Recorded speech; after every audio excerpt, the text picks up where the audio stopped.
경제 뉴스를 픽해서 전해드리는 이광엽의 픽. 오늘의 첫 번째 키워드는요. 29일 대체공휴일, 은행도 휴무, 거액 인출 미리 하세요.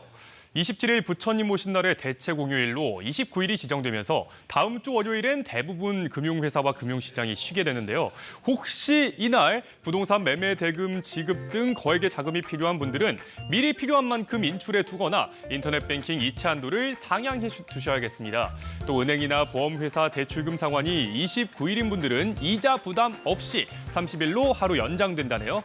물론 고객이 희망하는 경우 금융회사와 협의해서 사전에 상환할 수도 있고요. 예금 역시 30일로 만기가 자동 연장되고 이자는 약정이율로 계산된답니다. 그리고 29일 전후 보험금 수령을 원하시는 분은 보험회사에 문의하거나 보험약관 등을 통해 지급 일정을 미리 확인하세요. 이어서 두 번째 키워드.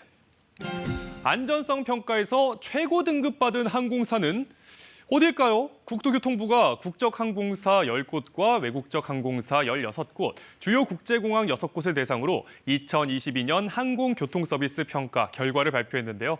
이 가운데 항공기 사고, 준사고 발생률 등을 평가하는 안전성 평가에서 아시아나항공 등 7개 항공사는 A등급을 받았고요. 직전에 A등급을 받았던 대한항공은 사고가 잇따르면서 한 단계 낮은 B등급을 받았습니다. 지난해 9월 영국 런던에서 지상으로 이동 중에 항공기간 접촉 사고가 있었고요. 한 달 뒤인 지난해 10월엔 필리핀 세부에서 착륙 중에 활주로를 이탈하기도 했죠. 함께 B등급을 받은 에어로케이와 플라이강원은 비행 중 결함 등을 항공일지에 기록하지 않거나 활주로 이륙 중단 등 국가 안전지표 목표 달성률이 50%로 저조해 안전 수준이 낮은 것으로 평가됐네요. 이어서 세 번째 키워드. 서울 소아과 5년 새 10곳 중 한 곳이 폐업. 백화점 명품 매장에만 있는 줄 알았던 이른바 오픈런. 이젠 소아청소년과 병원 앞에서도 목격할 수가 있는데요. 최근 5년간 서울에서만 소아청소년과 10곳 중 한 곳이 폐업하는 소아진료 공백이 발생하고 있기 때문입니다. 건강보험 통계에 따르면 서울 개인병원 가운데 소아청소년과는 2022년 456곳으로 5년 전보다 13% 가까이 줄었습니다. 저출산으로 진료 대상인 아이 자체가 줄었고 낮은 진료비 등으로 경영난을 겪게 되자 동네 소아청소년과 병원이 문을 닫는 겁니다. 반면 지난해 가장 많이 늘어난 진료 과목은 정신건강의학과로요. 5년 전보다 77%가량 늘어난 534개였습니다. 자, 마지막 키워드.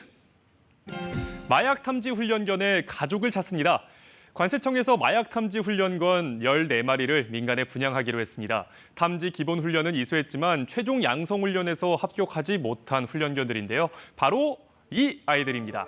모두 레브라도 리트리버종으로 몸집이 큰 대형견이지만 사람에게 친절하고 또 온순한 성격을 가지고 있다네요. 또 입양 환경에 쉽게 적응할 수 있도록 기본 예절 교육도 꾸준히 하고 있다니까요. 가족으로 맞이하고 싶으신 분들은 다음 달 7일까지 공고문을 확인하고 신청 서류를 제출하시면 됩니다. 이후 심사를 거쳐서 오는 7월 21일부터 훈련견의 인도가 시작되는데요. 하나의 생명을 가족으로 드리는 만큼 신중하게 판단하시기 바랍니다. 지금까지 이광엽의 픽이었습니다.